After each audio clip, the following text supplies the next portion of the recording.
बिस्मिल्लाहिर्रहमानिर्रहीम, अस्सलाम वालेकुम and a very good morning. Espresso में आपको खुश आमदीद कहेंगे। मैं हूँ उर्मिला हसन और मैं हूँ इमरान हसन। इस उम्मीद और दुआ के साथ कि आप खैरियत से हैं, आपके दिन का आगाज़ अच्छे से हुआ है, नहीं हुआ तो हम करने के लिए आपके साथ मौजूद हैं with happy Monday vibe. I must say अगर नहीं भी खुश होना होता मंडे को तो होना पड़ता है, चूँकि बहरहाल काम पे तो जाना पड़ता है ना, कुछ भी हो करना तो पड़ता है।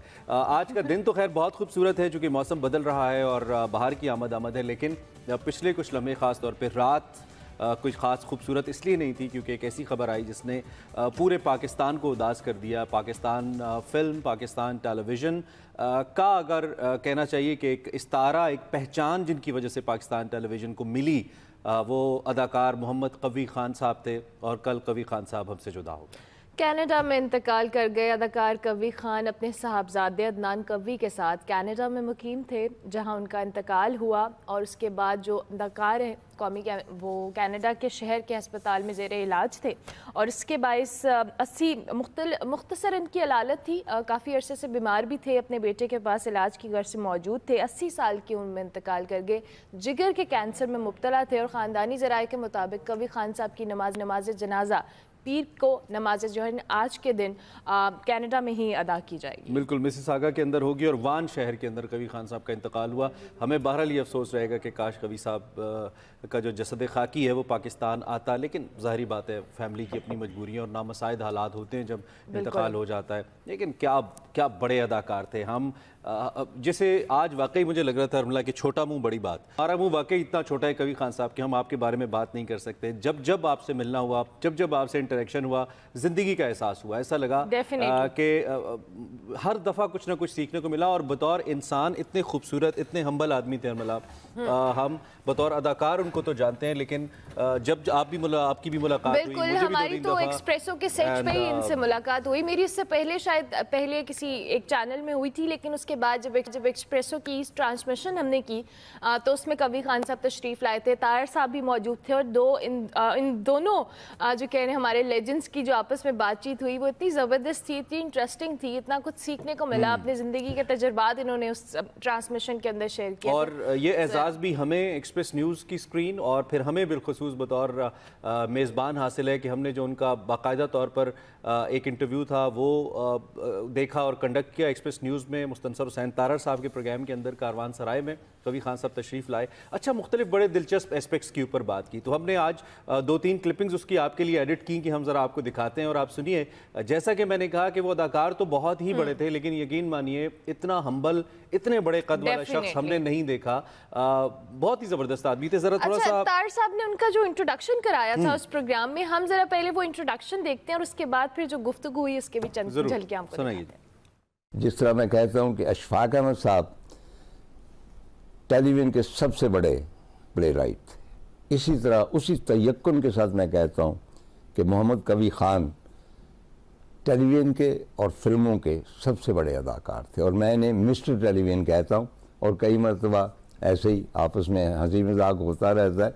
फिल्में इतनी ज़्यादा की कि मैंने एक जगह लिखा कि पाकिस्तान में उतनी फिल्में बनी नहीं जितनी में कवि ने काम किया। खान साहब, यहाँ पे आपका जो है करियर, हम उसके बारे में तो गुफ्तगू नहीं कर सकते, बहुत तवील। तो ये जो शोहरत की बात हो रही, आपने भी बहुत, मुझे याद है कि भाई एक सुर्ख रंग की कार होती थी, स्पोर्ट्स कार, हमने देखी ही नहीं थी स्पोर्ट्स कार। उसमें एक नौजवान कर्ली बालों वाला शूं शूं करता माल रोड पे जा रहा है, सब लोग देख रहे हैं और ये कवी खान थे ना आप? हाँ बिल्कुल थे, बिल्कुल थे। चुनाच क्या बात है, लाल रंग की स्पोर्ट्स कार और लाहौर के मॉल रोड पे एक नौजवान शू शू करता जा रहा है, वो कवी खान साहब ज़िंदगी से भरपूर। जब भी 80 साल की उम्र में भी आप कवी खान से मिलें, आपको ऐसे ही लगता था कि आप किसी 20 साल के नौजवान से मिल रहे हैं। यकीन मानिए वो एनर्जी आपको मिलती थी कवी खान साहब मरहूम से।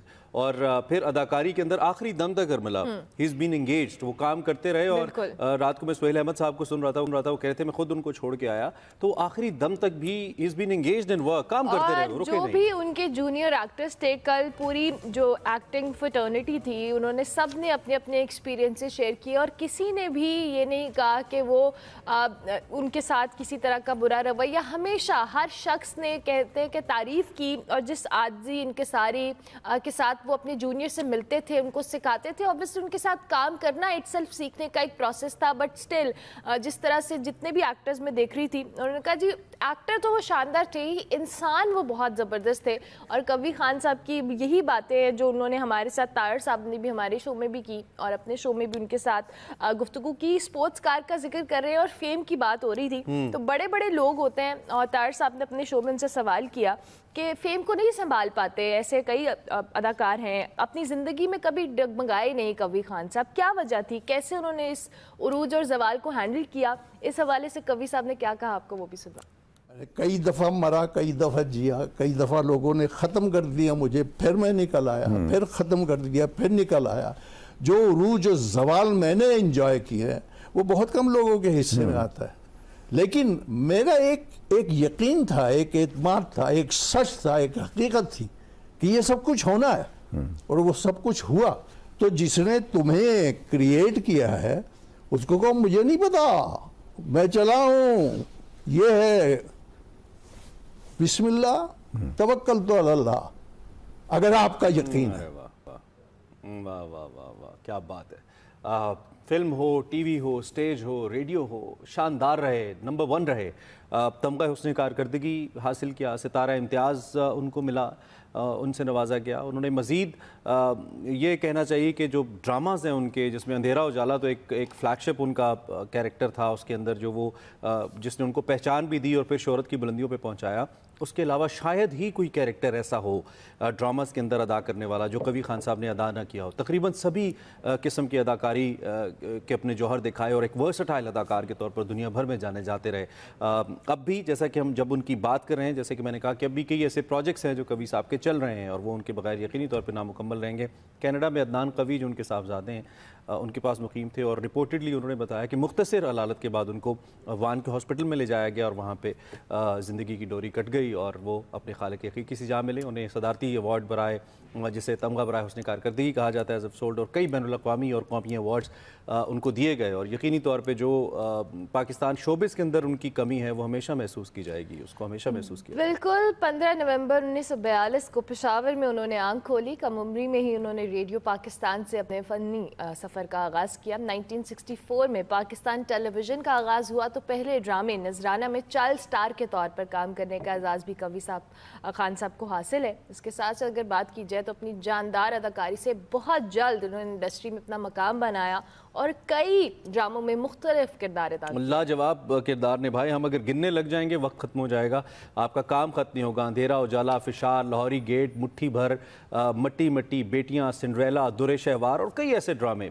सैकड़ों हज़ारों ड्रामे, 200 से ज़्यादा फिल्मों में भी 200 से ज़्यादा फिल्मों में भी काम किया। और जब तक रहे अपनी बामे उरूज पे रहे कवी खान साहब, फिल्में बनाई भी बतौर प्रोड्यूसर, नाकाम भी हुए, कामयाब भी हुए। तो क्या ज़बरदस्त सफ़र रहा।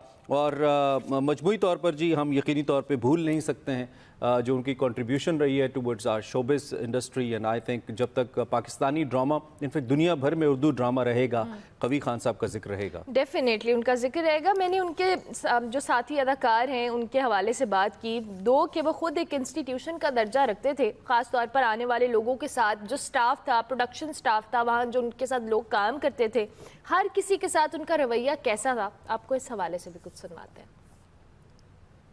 सबसे पहला एक्टर हूँ तो आपकी इतनी बड़ी इंस्टीट्यूशन दुनिया में पाकिस्तान टेलीविजन, उसका मैं एक कॉर्नर में किताब में कहीं लिखा होगा जी फर्स्ट एक्टर। हाँ नहीं मैंने वो नरेट किया था ड्रामा जो था, तो वो क्या किताब के लिए था, उसमें लिखने के लिए, ताकि अगली जनरेशन आगे पढ़ेंगी ये कौन था, ये कब हुआ, ये अच्छा 80 साल गुजर गए सर, अच्छा कौन था, आहिस्ता आहिस्ता ख़त्म हो जाएगा। मेरा कोई प्रोफेशन नहीं सिवाय एक्टिंग के। मैंने कभी क्लेम नहीं किया मैं बड़ा एक्टर हूँ, कभी क्लेम नहीं किया मैं ये हूँ, कभी क्लेम नहीं, दाढ़ी लगा दें अच्छा जी, ये बन जाए अच्छा जी, वर्दी पहन ली अच्छा जी, यस सर करके बाद लोग इसको बुरा मानते, बाद लोग मेरे सीनियर्स करते हैं तुमने हमारी ट्रेड को ख़राब कर दिया, हर रोल करने बैठ जाते हो। भाई मेरा काम ये है, मुझे पैसे इसी के मिलते हैं तो मैं करता हूँ। सितारा इम्तियाज़, लाइफ टाइम अचीवमेंट अवार्ड, 3 निगार अवार्ड और कई बैनुल-अक़वामी अवार्ड्स, और सबसे बड़ा अवार्ड कि आज कौम कवी खान साहब के जाने पे अफसरदा है, रो रही है। इस फ़नकार ने तकरीबन 6 दहाइयों से इस कौम की खिदमत की बतौर फ़नकार, और आज कौम उनके नाम के ऊपर आंसू बहा रही है। आज वो अपना जो एक फुटप्रिंट, जो अपना एक मार्क छोड़ के गए हैं हमारे ऊपर, यही उनकी कामयाबी है। किसी शख्स की कामयाबी का सबसे बड़ा एजाज़ यही होता है कि उसके जाने से लोगों को फ़र्क पड़े। कवी साहब ने अदाकारी की, मुख्तलिफ़ कैरेक्टर्स में ख़ुद को ढाला, कौम के सामने रखा, और आज जब गए तो कौम उस हर किरदार के अंदर, चाहे वो कभी पुलिस वाले बने या डॉक्टर बने या इंजीनियर बने या कोई बीमार बने या सेहतमंद या हीरो या विलन, आज कौम अपने हर किरदार में कवी खान साहब को मिस कर रही है, कवी खान साहब को देख रही है, और यही सबसे बड़ा एजाज़ है। और मेरे ख्याल में हुकूमत पाकिस्तान को इस दिन को मौसूम करना चाहिए कवी खान साहब के नाम से, जितने बड़े वो फ़नकार थे, जितना बड़ा उनका काम था। चलें जी, ऑब्वियसली किसी इंसान जब भी वो कोई गुफ्तगू करता है उसको अंदाज़ा नहीं होता है, वो अपनी गुफ्तगू के अंदर कोई ऐसी बात कह जाता है जो हमेशा याद रह जाती है या जो उसकी रुखसती से जुड़ जाती है। तो कवी खान साहब ने भी अपने लास्ट इंटरव्यू में, जो तार साहब के साथ उनका इंटरव्यू था, रुखसती के हवाले से उन्होंने कोई बात की, और क्या पता था कि ये वाकई उनकी रुखसती का ही वक्त है चंद दिन के बाद। तो रुखसती के बारे में उन्होंने क्या शेर कहा, आपको वो सुनाते हैं। फैज साहब को किसी ने कहा कि जी आप तो शायरों की अगली सफ़ में शामिल, तो उन्होंने कहा भाई इसमें हमारा कोई कमाल नहीं। तो उनका कैसे? उन्होंने खड़े हम पिछली सफ़ में हुए, अगली सफ़ें खाली होती गई, हम आगे होते गए और बिल आखिर आखिरी सफ़ पे आ गए। तो आखिरी सफ़ के बाद रुखसती होती है, बेहतर है आदमी पिछली सफ़ में ही रहे, और इंशाल्लाह। लेकिन रुखसती के वक्त मुझे फिर वो हमेशा वो याद आ जाता है कि और तो रखने को हम दहर में क्या रखते थे, मगर एक शेर में अंदाज़े रसा रखते थे। उसका ये हाल के कोई ना अदा संज मिला, आप लिखते थे हम और आप उठा रखते थे। वाह, सुभान अल्लाह, बहुत बहुत शुक्रिया, शुक्रिया।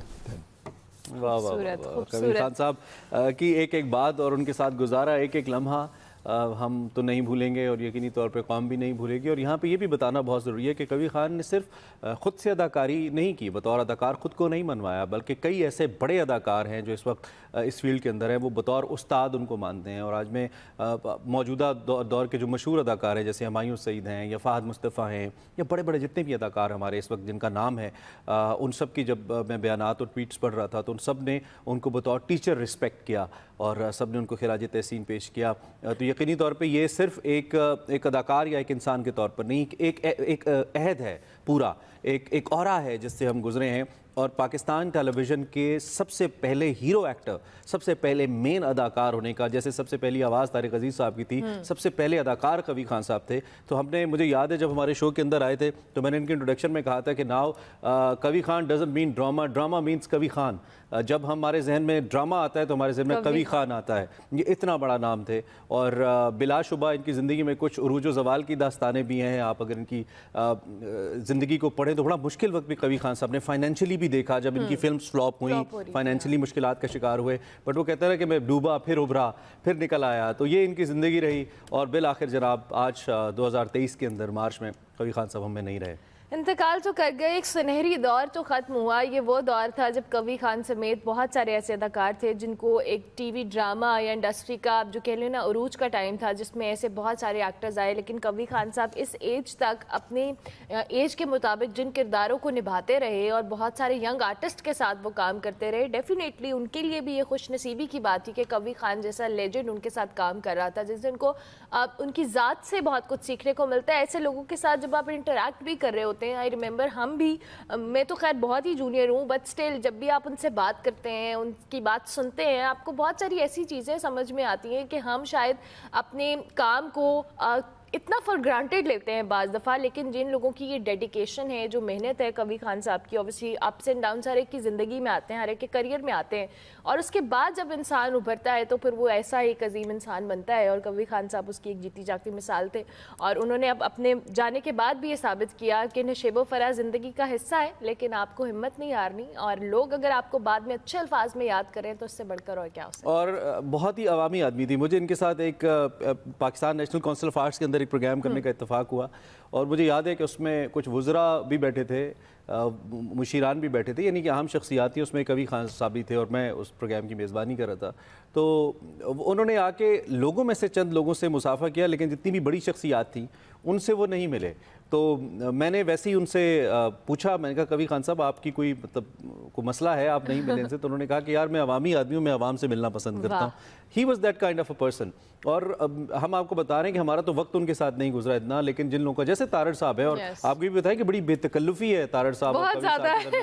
और इट वाज लाइक यार कवि एंड यार तारड़। एग्जैक्टली हम जब ट्रांसमिशन भी करे थे, आई रिमेंबर हमें बहुत सारी ऑन एयर आने से पहले जब गुफ्तगू थी, हम कितने हैरान हो रहे थे और इतने एक्साइटेड हो रहे थे इन दोनों की बातें सुन के कि कितनी बेतकल्लुफ हो गई जिस तरह से आपस में गुफ्तगू कर रहे थे। तो वो ऑन एयर तो शायद हम वो दिखा नहीं सकते, लेकिन आज यकीनी तौर पे पूरे मुल्क के लिए, पूरी कौम के लिए, क्योंकि ये जो फनकार हैं इन्होंने किसी एक ज़बान के लिए, किसी एक तर्ज के ड्रामे के लिए इन्होंने खिदमात नहीं दी, इन्होंने पूरी कौम के लिए दी। और ये वो लोग हैं जो कि हमेशा, जिन्होंने कभी कौम के अंदर मायूसी नहीं आने दी, एक उम्मीद का दिया जलाए रखा अपने काम के ज़रिए, और इस नहज के ऊपर काम किया कि कभी भी इनका काम हमें पुराना नहीं लगता। हम आज भी अगर अंधेरा उजाला उठाकर देखें या फिर उनका आखिरी कोई ड्रामा या फिल्म उठा के देखें, तो आपको वही एनर्जी, वही कॉम्प्लीमेंट नज़र आएगा अपने काम के लिए, और वही उनकी डेडिकेशन नज़र आएगी जो बतौर अदाकार है। और ये बहुत कम लोगों के हिस्से में आती है। शायद बड़े सगीर में चंद एक लोग हैं, भारत के अंदर अमिताभ बच्चन होंगे, पाकिस्तान में कवी खान साहब हैं, ये चंद लोग हैं पूरे बड़े सगीर के अंदर और पूरी दुनिया के अंदर जिन्होंने अपनी ज़िंदगी दे दी इस काम को। और एक बात कवी खान साहब की बड़ी दिल पे लगी, उन्होंने कहा मुझे और कोई काम नहीं आता, मैं तो अदाकार हूँ। और ज़िंदगी भर मुख्तलिफ लिबादे, मुख्तलिफ कैरेक्टर्स, मुख्तलिफ कॉस्ट्यूम्स और इनके साथ ज़िंदगी गुजरी।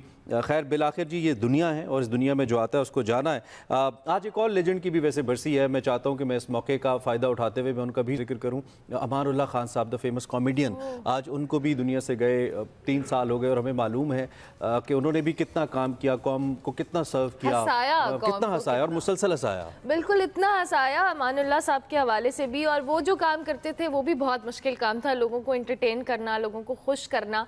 सो अमानुल्लाह साहब के भी अल्लाह ताला दर्जात बुलंद करे। और कवी खान साहब को भी हम याद कर रहे थे दो के ये एक बाब है जो ख़त्म हुआ, लेकिन ना ख़त्म होने के लिए बाब ख़त्म हुआ है। ये 2 शोबों का अरूज था, एक अगर आप अदाकारी के हवाले से देखें और फिर कॉमेडी के हवाले से देखें। इन दोनों अशखास ने अपनी अपनी पीक को छुआ, और दोनों को अल्लाह ने शायद अपने पास बुलाने के लिए यकीनी तौर पे एक ही दिन का इंतखाब किया। 6 मार्च का अमानुल्लाह साहब भी आज से 3 साल पहले आज ही के दिन हमसे जुदा हुए, और उन्होंने भी बेशुमार इस किस्म की खिदमत पाकिस्तान में नहीं दुनिया भर में, और जाने जाते थे कि वो बादशाहों को हंसा देते थे। जहाँ पे लोग हंसना भूल गए थे वहाँ पे उन्होंने मुस्कुराहटें फैलाई। तो अमानुल्लाह साहब भी उतने ही बड़े फनकार थे कॉमेडी में लेकर, और फिर कवी खान साहब की तो खैर क्या ही बात है। तो हम इज़हार अफसोस भी करते हैं और कवी साहब के दर्जात की बुलंदी के लिए दुआ भी करते हैं।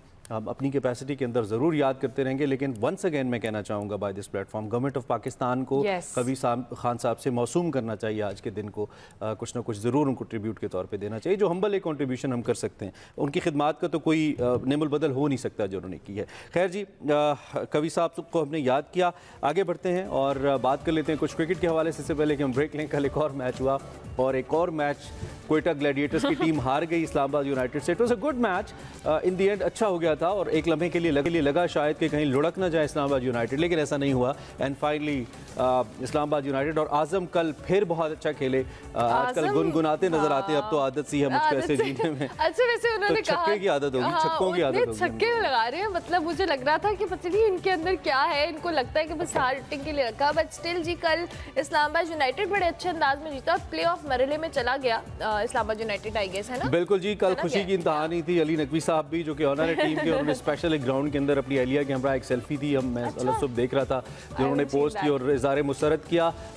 जो पहली टीम प्लेऑफ्स के अंदर गई वो तो लाहौर कलंदर से ओबियसली टॉप के ऊपर है, मुसलसल जीतती आ रही है। यासिर खान और विल स्मीथ ने इनिंग का आगाज़ किया, लेकिन विल स्मीथ बगैर कोई रन बनाए आउट हो गए, आपको मालूम है। फिर यासिर खान भी सिर्फ 5 रन के मेहमान साबित हुए। कप्तान सरफराज अहमद को मुबस्सिर खान ने एक शानदार कैच पकड़कर, भाई ज़बरदस्त कैच था, उनको पवेलियन की राह दिखाई। फिर इफ्तिखार अहमद भी 17 के मजमूए पर सिर्फ 2 रन बनाकर आउट हो गए। एक रेत की दीवार साबित हो रही थी हर मैच के अंदर क्वेटा ग्लैडिएटर्स की team.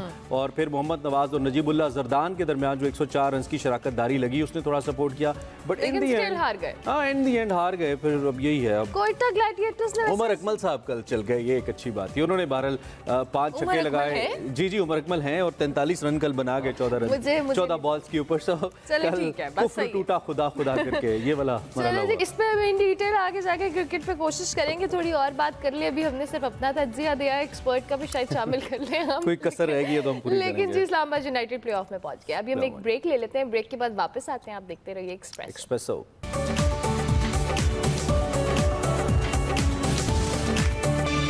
Welcome back to Expresso. बात कर लेते हैं कुछ मुल्क की सियासी सूरत हाल की। ऐसा हो नहीं सकता कि हम सियासी सूरत हाल पे बात न करें, हमारा शो ही मुकम्मल नहीं होता।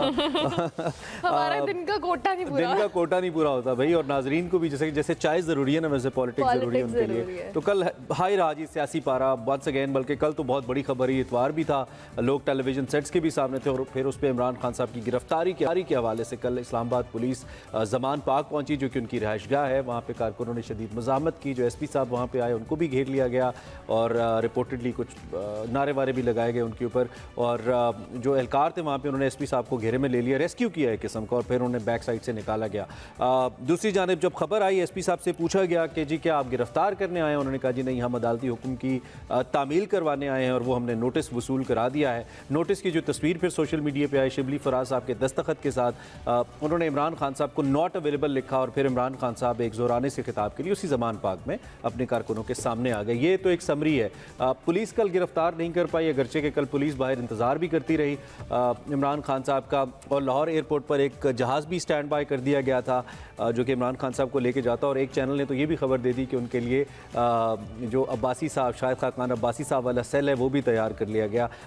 खैर इस पर भरपूर रद्दअमल भी आया और इमरान खान साहब ने कल फिर एक तकरीर की जिसमें लहू गरमाया अपने कारकुनान। बिल्कुल, और इन्होंने कहा कि हालात ख़राब करने और इलेक्शन मुलतवी करने के लिए साजिश ये की जा रही है। और इसके साथ साथ जी मुल्क दुश्मन हुकूमत ये जो है इनको गिरफ्तार करके मुल्क में इंतशार फैलाना चाहती है, ये भी साथ साथ कहा गया। फवाद साहब ने भी कल अपना पाकिस्तान को मजीद बहरान में ना धकेलें। साथ साथ उन्होंने कहा, अदालतों के हवाले से उन्होंने कहा कि भागे हुए भगोड़े उनको वापस लाएं। खान साहब ने ज़मान पार्क कारकुनों से भी खिताब किया और कहा कि चीफ जस्टिस पाकिस्तान को अपने वकला के जरिए खत लिख रहा हूँ, मुझे जाली केसेस में बुला रहे हैं, कौन जिम्मेदार है? वजारत दाखिला खुद कह रही है कि इमरान खान की जान को खतरा है। वजीर आजम को 16 अरब करप्शन के केस में सजा होने वाली जो कह ले। और इसके साथ कल खान साहब ने कल इतनी खुल के बातें की, लेकिन दूसरी जानिब जी पैमरा ने खान साहब की तकरीरों को बैन कर दिया और कहा है कि खान साहब की कोई भी तकरीर टीवी के ऊपर नशर नहीं की जाएगी। अच्छा जी, ज़मान पार्क पैमरा खान साहब का नाम भी ना एक सियासी रहनुमा की तरह बैन कर दे, फिर हम नाम कैसे लेंगे खान साहब? हम कोई कोड वर्ड रखें, रिस्पेक्टेड पैमरा। खैर जी चले, बहरहाल पैमरा के ऑर्डर्स हैं और ओबियसली चैनल्स ने इसको फॉलो करना है। लेकिन अब तहरीक इंसाफ ने कहा कि हम इसको कोर्ट में चैलेंज करेंगे जो फैसला हुआ है। हमारे साथ इस वक्त दो पार्टिसिपेंट है, एक हमारे मोअज़्ज़िज़ सीनियर सहाफ़ी हैं आमिर इलियास राना साहब, आप तज्ज़ियाकार हैं, एक तो उनसे हम उनका तज्ज़िया लेंगे सारी सूरत हाल के ऊपर। लेकिन आमिर साहब आपकी इजाज़त से इससे पहले कि हम आपके तज्ज़िये की जानिब आएँ, पहले ज़रा बिलाल हमारे साथ लाहौर से मौजूद हैं, उनसे हम अपडेट ले लेते हैं ताज़ा तरीन के अब इस वक्त क्या सूरत हाल वो देख रहे हैं और इस सारे मामले पर हमें अपडेट क्या कर सकते हैं। Bilal, I hope you can hear me, क्या सूरत हाल है जी इस वक्त? क्या कोई ताज़ा तरीन डेवलपमेंट है और क्या बता पाएंगे आप देखने वालों को? जी बिल्कुल, इस वक्त ज़मान पार्क में तो जो इमरान खान के चाहने वाले हैं, कारकुन हैं, वो कल रात से ही जब पुलिस उन्हें गिरफ्तार करनी आई, कल सुबह के वक्त से लेके अब तक यही सिलसिला है कि कारकुनों की तादाद में इजाफा होता जा रहा है। रात भी कारकुन यहाँ पे रहे, लेकिन मैं आपको ये बता दूं कि ज़मान पार्क जोन सा है लाहौर में, इस जगह पे वाक़या है जहाँ पे कनाल भी है और इसके अतराफ छोटे छोटे इलाके हैं। वाइट लाइन है, ज़मान पार्क है, रेलवे व्यू गार्डन है, गड़ी शो है, हबीबुल्ला रोड है, धर्मपुरा है, ये इलाके हैं और ये गुंजान इलाके हैं। यहाँ के लोग, थोड़ी सी भी कॉल आती है, आवाज़ आती है, जो इमरान खान के चाहने वाले हैं वो यहाँ पे आ जाते हैं। लोगों ने सुबह का नाश्ता भी यहीं किया है, कारकुन रात से यहाँ बैठे हुए हैं। अब भी हम देख रहे हैं अल सुबह से ही चौक दर चौक जो कारकुन है दूसरे अजला से आने वाले, वो कारकुन इमरान खान के हक में नारे लगाते हुए, खवातीन, मर्द, बच्चे और जो टिकट होल्डर हैं वो इमरान बिलाल, नाश्ते का मेन्यू क्या था? आ रहे हैं। अगर नाश्ते का मेन्यू क्या था? हमारा ब्रेकफास्ट शो है, हमें पता होना चाहिए। बिलाल बताइए। जी मैं बताता हूँ, लाहौर में मैं यही बता रहा हूँ, ज़मान पार्क कनाल पे वाक़या है, यहाँ पे लोग सुबह वॉक करने भी आते हैं, तो इसके साथ लोग नान चने, लाहौरियों का ज़्यादातर जो लाहौरिया उनका स्पेशली जो होता है नान चने ही होते हैं। नान चने जो से थे वो लोगों ने खाए हैं, कारकुनों ने खाए हैं और बड़े बड़े भरपूर नारे लगाते हुए आए हैं। सुबह हमने देखा जो खवातीन है जो साथ वाले इलाकों में रहती हैं, वहाँ खवातीन भी आई हैं, वॉक भी की है। अच्छा बिलाल, आपकी बातों से लग रहा है कि यहाँ पे खान साहब की गिरफ्तारी का डर तो नहीं इतना ज्यादा लग रहा है, ये वो नाश्ते वाश्ते का जरा ज्यादा सीन चल रहा है। लेकिन बिलाल ये बताइएगा, पुलिस के हवाले से सिक्योरिटी की क्या सूरत हाल है? क्योंकि कल तो जिस तरह से कारकुन यहाँ पर पहुंचे थे, पुलिस के लिए मैनेज करना जाहिर है मुश्किल होगा। अभी वहाँ पे पुलिस एहलकार तैनात है, क्विकली बता दीजिएगा, फिर आमिर साहब की से हमने बात करनी है। जी, पुलिस एहलकार तो इतने नहीं है, सिक्योरिटी तो है, लेकिन जो ज़्यादातर जो जिम्मेदारी होती है वो वार्डन पे होती है। वो आगे उन्होंने अपनी जिम्मेदारी संभाली हुई है, क्योंकि मेन कनाल पे ही है वाकया है, तो इसलिए वो ट्रैफिक को रवा दमा रखने के लिए उनकी जिम्मेदारी है, वो मौजूद है। सिक्योरिटी के जो एहलकार मौजूद है। ठीक हो गया, बहुत शुक्रिया बिलाल, आप भी नाश्ता वाश्ता एंजॉय करें इसी। Thank you very much Bilal. हमारी आप ताज़ा तरीन सूरत हाल में बता रहे थे जमान पाक की। आमिर इलियास राना सब हमारे साथ मौजूद है। कल फिर जो सियासी दर्जा हरारत है वो हाई रहा, और कल हमने देखा कि वही हुआ जब खान साहब अदालत गए थे और 2 घंटे गाड़ी में रहे, उसके बाद फिर वापस वही मामला हुआ। लेकिन अब कल इंटरेस्टिंग ये था कि कुछ रहनुमा कहते रहे कि खान साहब नहीं है, कोई कहता खान साहब हैं, और फिर एंड पे जरदारी साहब ने कहा, और एंड पे खान साहब बाहर निकले और बड़े आराम से उन्होंने खिताब कर दिया। तो खान साहब कहाँ थे जो उनको कोई ढूंढ नहीं पाया? खान साहब आराम से अपने घर में ही मौजूद थे, जाहिर है। और जो बहादुरी वो अपने वर्कर्स को सिखा रहे हैं, जो रूल ऑफ लॉ वो पूरी कौम के अंदर देखना चाहते हैं, वो और उनके चंद साथी रहनुमा खुद उसकी तरफ पासदारी करना ही नहीं चाहते। देखें, जब इमरान खान साहब, बिल्कुल जान को खतरा हर लीडर को हर वक्त होता है, और हिफाजत अल्लाह ताला करने वाला है और बंदा अपना इंतजाम करता है। इमरान खान साहब 3 कोर्टों में गए और चौथी कोर्ट को कहा कि आप चल के मेरे पास आ जाएं, जो उनके वकीला ने कहा और कोर्ट ने कहा कि ऐसे नहीं हो सकता। तो जब आप खुद जानबूझ कर न जाएं तो अदालत के पास कोई ऑप्शन नहीं होता कि वो आपके वारंट निकालते। वारंट निकाल दिए गए। आप इसको ये जो लफ्ज़ कहते हैं ना दफ़ा यरकानवे, ये इस्लामाबाद पुलिस ने लगाई और वो वारंट लेके पहुंच गए। अब आप अंदाजा करें कि आप रूल ऑफ लॉ की बात करते हैं, आप घर पे बैठे हुए हैं, आप लंदन में नवाज शरीफ को भगोड़ा कहते हैं, आप अपने घर के अंदर सेनेटर शिबली फराज साहब उन लफ्ज़ों से खेल रहे हैं कि मैंने ये तो नहीं कहा था कि वो घर पे नहीं है, मैंने ये कहा था कि वो अवेलेबल नहीं है। अब आप इसको कानून की जुबान में देखें ना कि किस तरह खेला जा रहा है। आप बहादुर बनते, सियासी लीडर हैं, तो जेल में जाना क्या मसला था? आपके अगले 24 घंटे में जमानत हो जानी थी, लेकिन नहीं चुके अरेस्ट देनी। तो ये भी खान साहब का मसला है कि कानून की तरफ से जो उनको ढील मिलती है या रास्ता मिलता है कि वो जमानत करा ले। अब वो कल भागे हैं सारे लोग, फवाद चौधरी वगैरह, वो टीवी का ड्रामा बनाया है मीडिया का कि जी हम हाई कोर्ट के बाहर खड़े हैं, हम चीफ जस्टिस के घर के बाहर चले गए हैं। तो ये जो वारंट निकले हुए थे इतने दिनों से, ये किसी भी दिन लाहौर हाई कोर्ट में जाके बेल बिफोर अरेस्ट ले सकते थे। और फिर भी इनको असल मसला वही होना है कि जो शामिल तफ्तीश होना है, जिससे वो अवॉइड कर रहे हैं, असल मसला वो है। और उनको पता है कि फिर चक्कर लगेंगे। ये जो मरियम नवाज या मरियम औरंगजेब और PMLN के लोग रोजाना नवाज शरीफ और मरियम नवाज की पेशियों की तादाद बताते हैं, तो वो कानून का रास्ता था ना, वो भागने का रास्ता। वो सजा होने के बाद लंदन में नहीं रुके थे, वो यहाँ आ गए थे। अगर आप और हम आज उस बहस में पड़ जाएं कि नवाज शरीफ को किसने बाहर भेजा था, जब वो नैब की कस्टडी में दोबारा उनको रखा गया था, किस केस में रखा गया था, वो उस वक्त क्या कर रहे थे और वो क्या हालात थे, तो शायद हमारा टाइम उतना नहीं हो। वो तफसील है कि यहाँ से।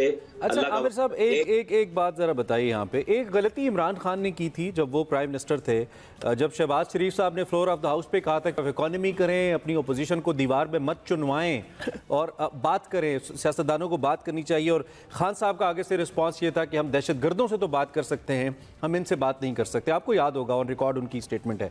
और फिर अब इमरान खान साहब, और फिर उन्होंने बात नहीं की और जो सूरत हाल बनी, फिर शहबाज शरीफ साहब हुकूमत में आ गए। अब इमरान खान साहब ये कह रहे हैं कि मैं तो बात करने के लिए तैयार हूँ, मुझसे कोई बात नहीं कर रहा। कहीं मौजूदा हुकूमत या PDM वही गलती तो नहीं दोहरा रही जो इमरान खान साहब दोहराते रहे और फिर आज भुगत रहे, और फिर कल यही एक साइकिल जो है ना, एक विशियस सर्कल, ये ऐसे चलता रहेगा। आप PDM की सियासत को ठीक समझ रहे हैं जैसी PDM सियासत करी है, हुकूमत करी है? वैसे मुझे हैरानगी है, आपने किस खूबसूरती के साथ आर्मी चीफ से उनकी मुलाकात को शहबाज शरीफ से मुलाकात का नाम दे दिया। वो कह रहे हैं कि मैं मिलना चाहता हूं आर्मी चीफ से, वो मुझसे नहीं मिलना चाहते, वो मुझे अपना दुश्मन समझते हैं। जाहिर है उस आर्मी चीफ ने जब इनके घर की रिपोर्टें DGSI के तौर पे दी थी, तो इन्होंने ही उनको वहां से बतौर वजीर आजम फारिग कराया था। तो उनसे ज्यादा इन्हें कौन जानता है? ये जो आज मिन्नत तरला ऐवान सदर के जरिए भी जारी है, हर तरफ से है कि वो मिल ले। वो कहते हैं यार हम पॉलिटिकल लोग हैं, हम नहीं मिलते, आप अपना काम कीजिए, हमें अपना करने दें।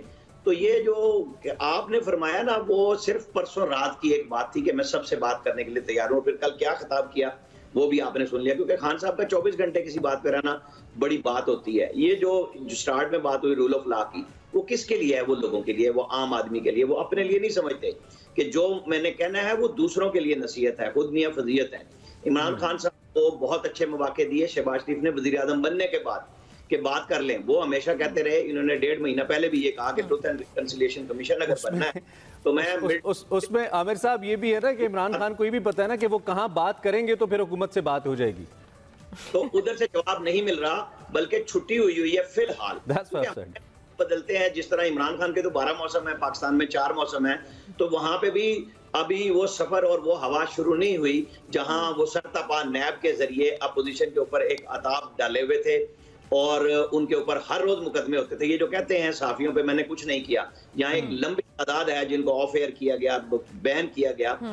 कोई चीज हमारे सियासतदान समझने के लिए तैयार नहीं है। इमरान खान साहब जो बतौर चीज वजीर आजम समझते थे कि ये मैं ठीक कर रहा हूँ, आज उनको वो सारी चीजें शहबाज शरीफ के साथ गलत, जबकि इन लोगों ने तो नैब के नाखून खुद निकाल दिए आके नए ला के मुताबिक, वरना 90 दिन का रिमांड होता रहा है सियासतदानों का। सर कल एहसन इकबाल ने तस्वीर नहीं शेयर की, दोनों अदालत में बैठे और वो क्या एहसन इकबाल को उस कचहरी में जिस वजीर दाखिला, वो वजीर दाखिला के तौर पे उस कंपाउंड में दाखिल नहीं हो सके जिस शहर के वो वजीर दाखिला थे, इस्लामाबाद के। अच्छा आमिर साहब, अब लास्ट मिनट है, जरा ये बता दें, लास्ट मिनट है, ये बता दें, अब खान साहब अदालत में पेश होंगे या पुलिस को दोबारा आना पड़ेगा? और ये जो पैमरा की पाबंदी है आमिर साहब, इस पे भी एक कमेंट कर दीजिए। देखें, अदालत में तो जाना पड़ेगा और वो चले भी गए कि लाहौर हाई कोर्ट में दरखास्त जमानत की। जब जमानत मिलेगी तो वो भी कुछ दिन की मिलेगी कि आप वहां चले जाएं।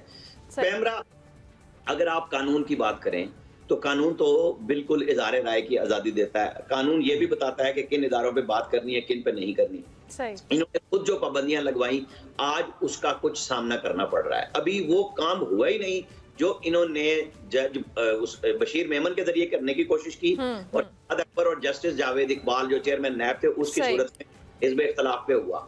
मेरा ख्याल है कि अब भी अगर खान साहब समझ जाएं तो उन्हें सियासी कुव्वतों के साथ बराह रास्त वो उठाएं, जरदारी और शहबाज शरीफ को, नवाज शरीफ को फोन करें कि आए बैठ के तभी बातचीत की तरफ जाएं। ठीक हो गया आमिर साहब, टाइम खत्म हुआ, बहुत शुक्रिया, thank you very much. Aamir Ilyas Rana मौजूद थे, मौजूदा सियासी सूरत हाल पे बात कर रहे थे। खान साहब के मुताबिक अब अदालत में उनको पेश होना पड़ेगा और उसके साथ साथ जो पैमरा पे पाबंदी, ऑब्वियसली इस पे भी अमल तो होगा। तो देखते हैं क्या बनता है आगे जाके। भी हम ब्रेक लेते हैं, ब्रेक के बाद वापस आते हैं।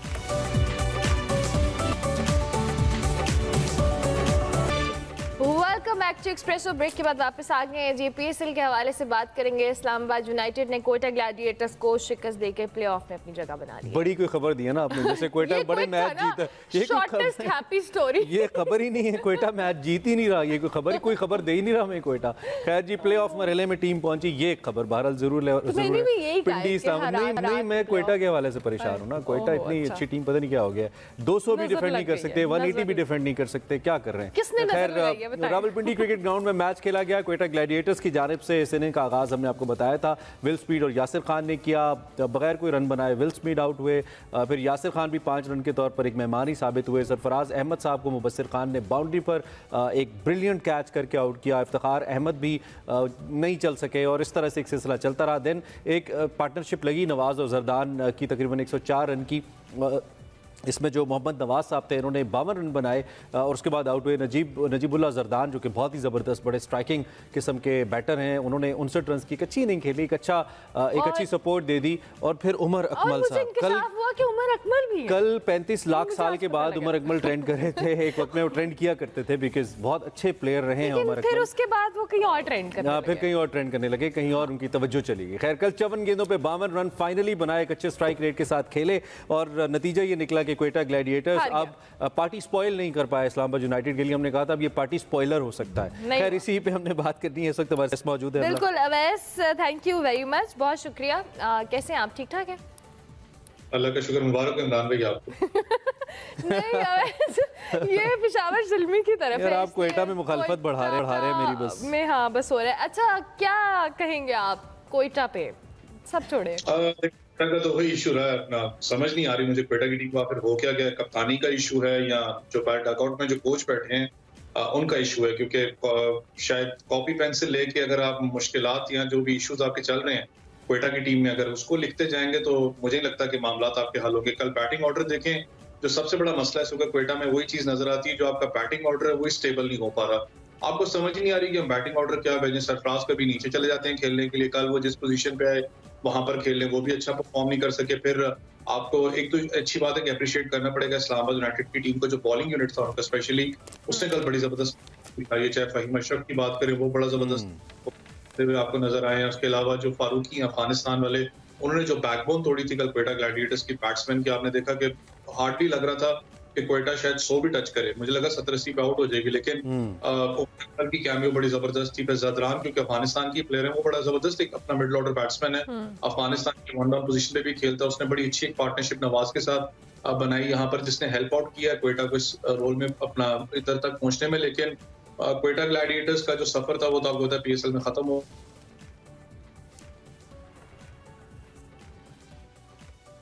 अवैस की ऑडियो का कुछ इशू आया। अवैस अगर आपको सुन जा रही है तो हमें बताइएगा। दोबारा लिंक करने की कोशिश करते हैं। बहरहाल अवैस की जुमला मैं मुकम्मल कर देता हूँ कि क्वेटा का सफ़र बहरहाल तमाम हुआ, लेकिन हम फिर कह रहे थे 2 दिन पहले हमारे शो में डिस्कस हुआ था कि अब दिल be the party spoilers both Karachi Kings and Quetta Gladiators, क्योंकि वो अगर किसी टीम को ऊंचा नीचा करेंगे तो फिर हो जाएगा। बहरहाल अब 2 टीमें तो बहरहाल सेफ है। ज़ल्मी थोड़ा सा एज के ऊपर है, पेशावर ज़ल्मी के हवाले से हम अगर बात करें, जो कि ज़ल्मी बड़ा कंसिस्टेंट नहीं रहा है, और ज़ल्मी की हमेशा से नेचर ऑफ क्रिकेट यही रही है कि वो कभी भी कंसिस्टेंटली नहीं आए हैं। कि जब शुरू हुए तो लगा कि फतुहात जैसे कलंदर जब हारा करते थे तो फिर हारा ही करते थे, अब जब जीतते हैं तो वो जीते ही जाते हैं। लेकिन ज़ल्मी का ये मामला मुख्तलिफ रहा है, कभी खुशी कभी गम वाला सिलसिला है, तो वही चलता रहता है। बहरहाल 2 जो इनिंग्स थी बड़ी एंटरटेनिंग थी कल, जिसमें कोई शक नहीं है, जिसमें आज़म की इनिंग थी और पिछले 2-3 मैचेस से बड़ी अच्छी एंटरटेनिंग इनिंग्स खेल रहे हैं। और आज़म और 2 के उनके हवाले से बहुत सारे लोगों के कंसर्न्स हैं फिटनेस को लेके, दीगर मामला, बट इस PSL में जिस तरह से आज़म 2-3 मैचेस से इस्लामाबाद यूनाइटेड के लिए मैच विनिंग जो कह रहे हैं ना एक प्लेयर के तौर पर सामने आ रहे हैं, इट्स वेरी गुड। और अल्लाह करे कि कुछ आगे जाके इनकी टीम के अंदर भी मामलात हैं वो बेहतर हो सकें, क्योंकि दो he is performing really well. बिल्कुल, और मैं साथ ढूंढने की कोशिश करता कि मुझे थोड़ा सा ट्रैक रिकॉर्ड मिल जाए, लेकिन आज़म का खैर रीसेंट ट्रैक रिकॉर्ड तो बहुत ही ज़बरदस्त है, और उन्होंने अपने आप को मनवाया एक हार्ड हिटिंग बैट्समैन के तौर पर। आपको बताएं कि जो पाक अफगानिस्तान सीरीज़ है इसको इस वक्त हतमी शक्ल दी जा रही है, और कल एक खबर उड़ती उड़ती हम तक आई कि शायद 3-4 प्लेयर्स ऐसे हैं जिनकी जगह बन रही है इस सीरीज़ के अंदर। हम अभी नाम नहीं लेते, लेकिन ये कि 3-4 ऐसे प्लेयर्स हैं जो कि PSL से पिक हो सकते हैं, और हर दफ़ा PSL हमें कुछ ना कुछ ऐसे चेहरे ज़रूर देता है। ये PSL का एहसान है हमारे ऊपर। अवैस, हम आज़म खान के हवाले से बात कर रहे थे। पिछले 2-3 मैचेस में हमने देखा है कि आज़म ने बहुत बेहतरीन परफॉर्म किया है और बड़ी अच्छी उन्होंने हार्ड टिकी है। सो क्या कहेंगे आज़म के हवाले से? देखिए, आज़म का मैं आपको बता रहा था कि आज़म खान का मैं भी पढ़ रहा था, उनका फैक्ट है कि उन्होंने 138 छक्के जो हैं वो टोटल अब 2022 से अभी तक मारे हैं मैचेस के अंदर।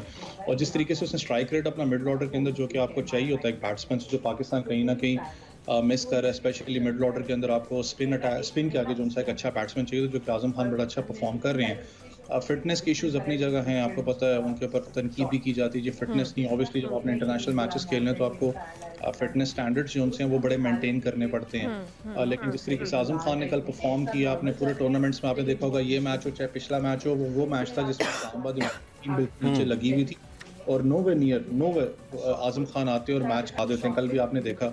लेकिन मैंने जो बाकी ना देखे, उमर गुल मौजूद हैं डग आउट में क्वेटा ग्लैडिएटर्स के।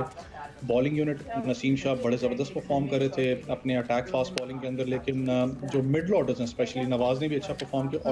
ऑडियन की मैं बात करूँ, ऑडियन स्मिथ की, आपने देखा उनके ओवर की वजह से पूरा का पूरा मैच कल पलटा है।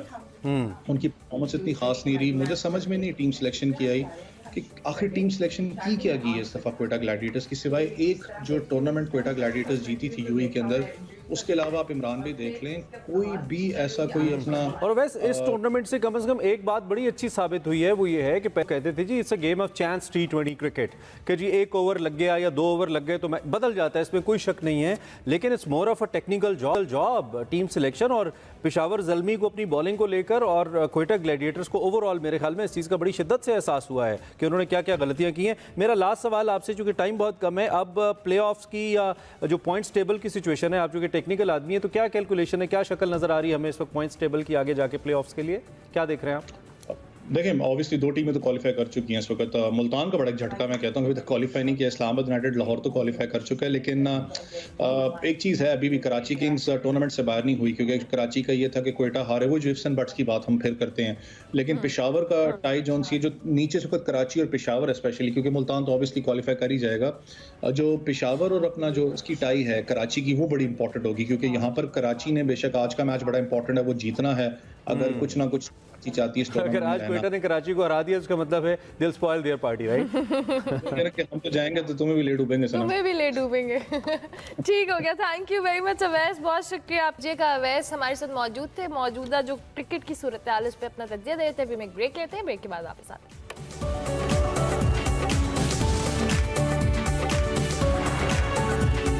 Welcome back to Expresso, program के दूसरे हिस्से में आपको खुशामदीद कहेंगे। बिल्कुल, और आज मार्केट के हवाले से थोड़ा सा आपको बताएं, प्रोग्राम के आगाज़ में ही इस वक्त कुछ कारोबार में तेज़ी देखी जा रही है स्टॉक एक्सचेंज को लेकर, और इस वक्त 41,600 पॉइंट्स का कारोबार हुआ है और डॉलर की भी जो मौजूदा कीमत है वो 278 रुपये तक पहुँच गई है।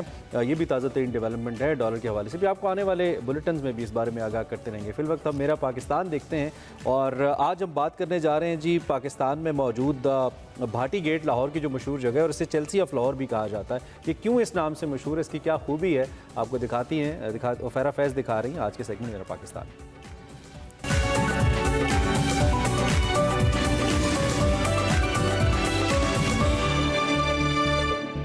माजी की ये जो गुजरगाहें हैं ये लाहौर शहर का असल तारीखी विरसा है। इस वक्त मेरे अकब में जो आप गेट देख रहे हैं ये लाहौर शहर के 13 दरवाज़ों में से एक दरवाज़ा है जिसका नाम है भाटी गेट।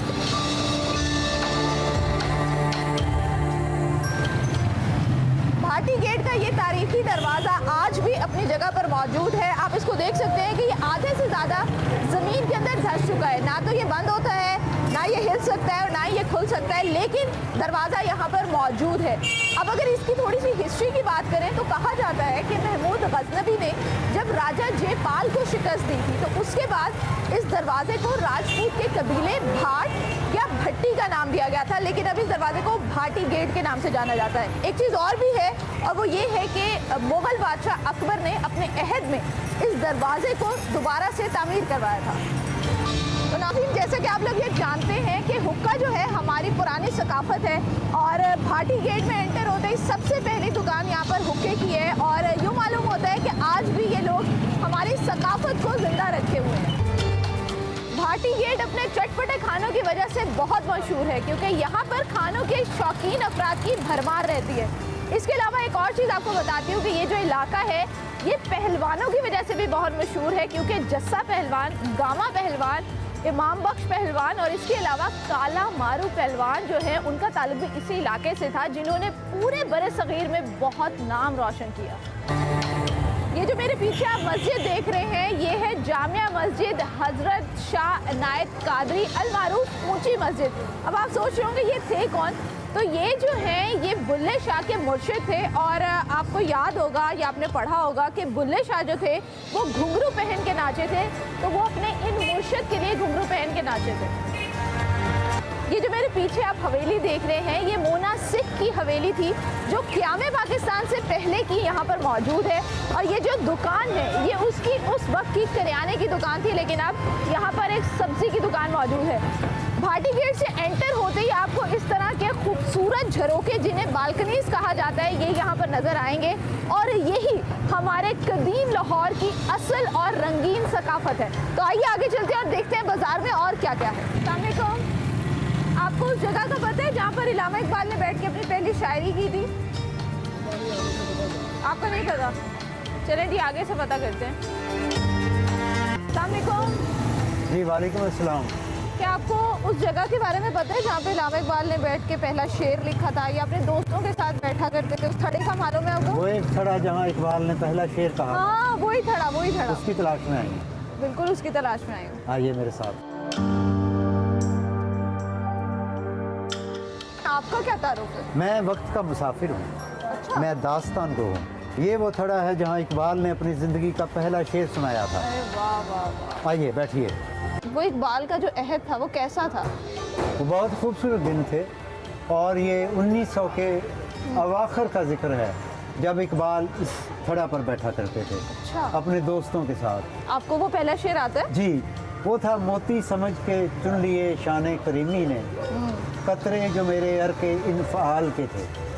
वाह। अच्छा मुझे ये बताएं कि इकबाल क्या यहीं पर आ करते थे या कहीं और रहते थे? इकबाल ने जब अपनी शेर गोई का आगाज़ किया तो वो कुछ देर इस घर में रहे हैं। अच्छा। इस घर के दरो दीवार इस बात की गवाही देंगे कि यहाँ अपने वक्त का कितना अजीम शायर मुकीम रहा है। तो उनके दोस्तों में कौन कौन लोग थे? लेकिन उस वक्त उनके करीबी दोस्तों में सर अब्दुल कादिर शामिल थे। अच्छा, ये सर अब्दुल कादिर कहीं वो तो नहीं है जिन्होंने बांगे दरा का दिबाचा लिखा था? जी, ये वही अब्दुल कादिर हैं। अच्छा, मैंने सुना है कि इस भाटी गेट में बहुत बड़े बड़ी शख्सियात जो है वो भी रहा करती थी। जिसको उर्दू का शेक्सपियर कहा गया, आगा हशर कश्मीरी, वो इस भाटी गेट में रहे। अच्छा, मोहम्मद रफ़ी अजीम सिंगर हिंदुस्तान का, पाकिस्तान का, वो भाटी गेट से ताल्लुक़ था। पाकिस्तानी क्रिकेट टीम के पहले कप्तान अब्दुल हफीज़ कारदार का ताल्लुक़ भाटी गेट से था। वाह वाह वाह। एम इस्माइल अदाकार, उनका ताल्लुक़ भाटी गेट से था। भाटी गेट से अगर बाहर जाएं तो यहाँ पे एक अजीज़ थिएटर हुआ करता था, जहाँ मैडम नूर जहाँ ने 13 साल की उम्र में अपनी पहली परफॉर्मेंस दी थी। अच्छा, वो थिएटर आज भी यहाँ पर है? थिएटर अब वो सिनेमा में कन्वर्ट हो गया है। अच्छा, इसके अलावा इकबाल जो है वो कहाँ पर रहे थे, कहाँ पे मुकीम थे? यहाँ पे करीबी घर है। अच्छा, 2 कमरों का एक छोटा सा घर। जबरदस्त। तो मुझे वो दिखाएं, घर मैंने देखना है। आइए मेरे साथ। इकबाल यहाँ 3 साल मुकीम रहे हैं। अच्छा। और अब ये हीरो बैंड का दफ्तर है। आइए मिलते हैं।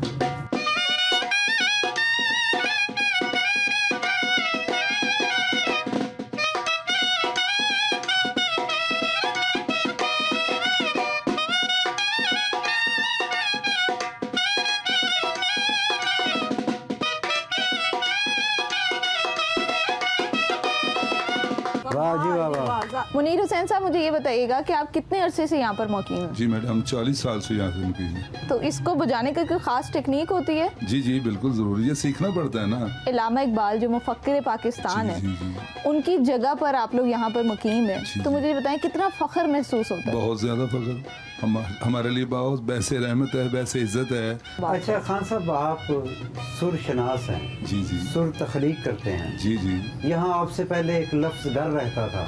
जी जी। वो लफ्ज़ तख्लीक करता था। क्या कभी उनकी परछाइयाँ, कभी यादें महसूस हुई? बहुत बहुत यादें होती हैं उनकी। हाँ जी, रूहानियत में वो हमारे साथ ही हैं। घर की बात करूं तो क्या आपने इसके नक्शे में कोई तब्दीली की है? ये जैसे था ना, जैसे बना हुआ है अलामा साहब के दौर से, वहीं पे वहीं, हमने इसमें कोई तब्दीली नहीं की। क्या आप जानते हैं कि जब इकबाल यहाँ पे मुकीम थे, उस वक्त वो अरबी के लेक्चरर थे ओरिएंटल कॉलेज में। अच्छा। और वो गवर्नमेंट कॉलेज से वो फ्री हो चुके थे। अच्छा खान साहब, कव्वालों ने तो बहुत कुछ गाया, इकबाल को बहुत गाया कव्वालों ने। तो खान साहब से पूछते हैं कि आपने भी कभी कोई कलाम इकबाल बजाया या गाया इकबाल को?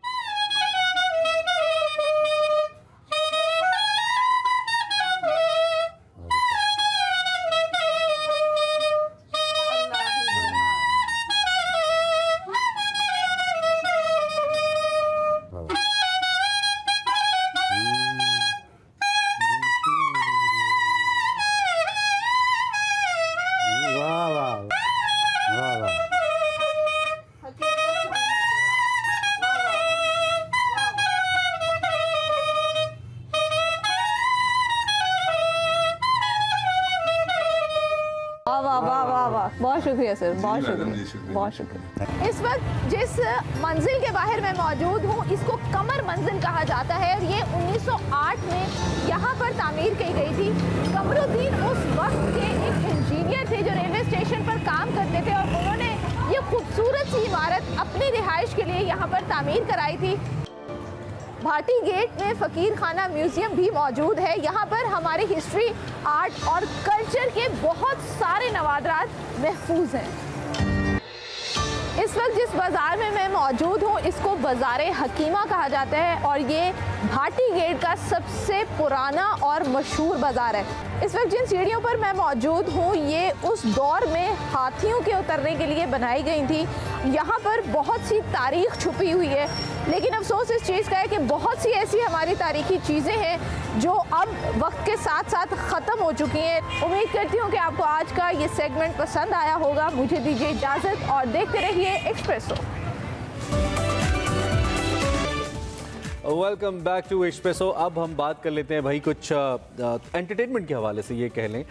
इमरान खान साहब की साबिका अहलिया हैं जमीमा गोल्डस्मिथ, जमीमा खान भी उनको कहा जाता है। उनकी film what's love got to do with it, आपको मालूम है 3 मार्च को पाकिस्तान में रिलीज़ हुई। फिल्म की कहानी के बारे में आपको अगर थोड़ा सा बताएं तो ये पाकिस्तानी और बरतानवी फैमिलीज़ के इर्द गिर्द घूमती है, जिन्हें रिश्ते की तलाश है। इस फिल्म को प्रोड्यूस करने के अलावा जमैमा ने इस फिल्म को लिखा भी है और फिल्म को इंडियन हिदायतकार शेखर कपूर ने डायरेक्ट किया है। इसके हवाले से जमैमा खान आज हमने सोचा कि हम उनसे बात करें, चूँकि एक प्रैक्टिकल एग्जाम्पल हैं वो इन दोनों सोसाइटीज़ के अंदर रहने के लिए, जो कि वो बरतानिया के अंदर पली बढ़ी, फिर उनकी शादी और वो पाकिस्तान की एक फैमिली के अंदर आई जिसमें कुछ उनको मुख्तलिफ मसाइल का भी सामना करना पड़ा। सो ये फिल्म किस बारे में है, इसी हवाले से हमने आज सोचा कि हम जमैमा गोल्डस्मिथ से लाइव बात करें और इस वक्त हमारे साथ मौजूद है। बिल्कुल, क्यों वेरी मच जमैमा। सबसे पहले तो आपको इस प्रोजेक्ट के लिए बहुत बहुत मुबारकबाद। हर किसी ने उम्मीद करते हैं कि फिल्म को एंजॉय भी किया होगा, क्योंकि 3rd of March को रिलीज़ हो गई है पाकिस्तान में। ज़रा थॉट प्रोसेस बताएं इस मूवी के हवाले से, कैसे आइडिया आया, उसको एग्जीक्यूट किया आपने? Well, I've had a film and TV company for 10 years. I normally make documentaries.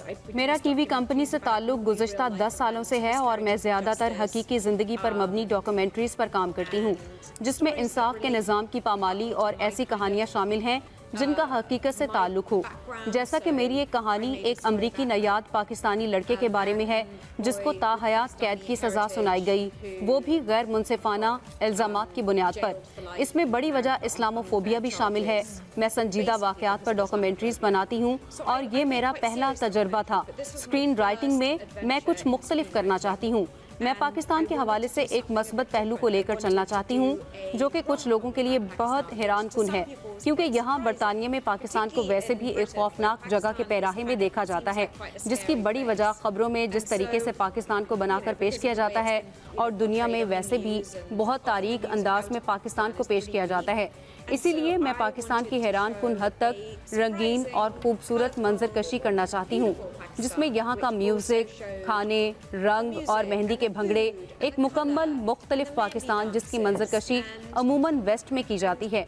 इस फिल्म को देखने के बाद बहुत से लोगों के तासुरात ये थे कि हम पाकिस्तान को देखना चाहते हैं जो कि इतना खूबसूरत है, प्लीज़ हमें भी लेकर जाओ पाकिस्तान। क्या हमें पाकिस्तान लेकर जाओगी? क्या हमारी टूर गाइडेड बनोगी? और हाँ, यही सबसे बड़ी वजह थी इस फिल्म पर काम करने की और मेरे 20 साल की उम्र से लेकर 30 साल की उम्र तक के 10 साल पाकिस्तान में रहने के तजर्बे ने मेरी हौसला अफजाई की। That's amazing. ये तो हमने जाना कि आप इस फिल्म में एक्चुअली दो कल्चर्स को बड़े अच्छे तरीके से बता रही हैं कि ये कैसे इस फिल्म में चलता है, but what about the plot of the film if I ask, क्या स्पेसिफिक है इस फिल्म के प्लॉट को लेकर? I think the film hopefully takes a non-judgmental look at different ways to find love and marriage. मुझे उम्मीद है कि मेरी फिल्म गैर जानिबदार नज़रिया पेश कर रही है बहुत से पहलुओं से, जिसमें शादी के बाद प्यार को पाना है। मुझे लगता है कि ये एक तस्वीर के दो रुख पेश करती है, जैसा कि वेस्ट में डेटिंग एप्स जिसमें एक साइंसी फार्मूला आपको ऑप्शन मुहैया करता है, और फिर इसके मुकाबले में वो लोग जो आपको ज़्यादा अच्छे से जानते हैं और आपको ज़्यादा प्यार करते हैं और आपको किसी से मिलवाते हैं और वो समझते हैं कि ये आपके लिए ज़्यादा मुनासिब होगा और यही सब कुछ दूसरी साइड पर भी चल रहा होता है एक अच्छा जीवन साथी चुनने के लिए। और ये कहानी एक बरतानवी नयाद पाकिस्तानी की है जिसका किरदार शहजाद लतीफ़ ने अदा किया है, जो अपने वालिदैन को बीवी की तलाश के लिए कहता है क्योंकि इसे खुद से कोई मस्बत पेशरफ्त नज़र नहीं आती और 30 साल की उम्र के आयाम में वो शादी करना चाहता है।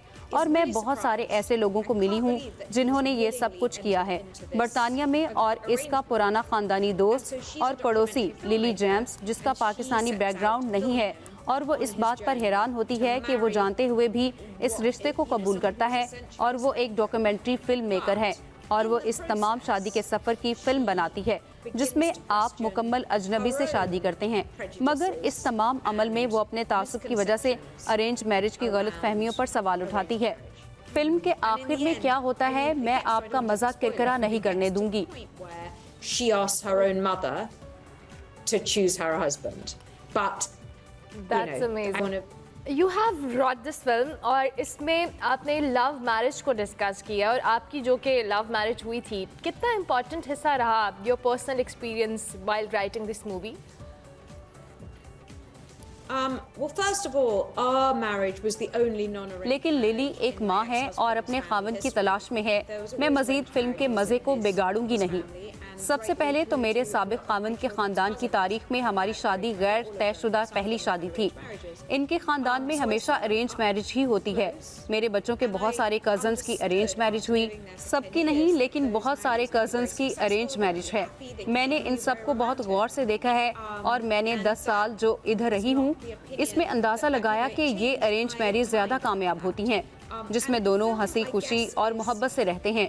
इसने मेरी सोच को बहुत तब्दील किया है और ये फिल्म हर किरदार, हर लाइन और हर पहलू से मेरे इस तजर्बे की बुनियाद पर जो मैंने पाकिस्तान में 10 साल गुजारे हैं की बुनियाद पर है। So Jamima, you got a different idea to have Indian and Pakistani actors both. The director is Indian and the actors are Pakistani and Indian, and then you yourself is a British. How was the experience? तजर्बा कैसा रहा आपका इसको बनाने में, खास तौर पे मिल के लोगों के साथ काम करने में? Well, I hope that मैं उम्मीद करती हूँ और मैं ये कहूँगी कि ईस्ट और एशिया का मजमुआ है और ये ज़्यादातर इन्हें ही एंटरटेन करेगी।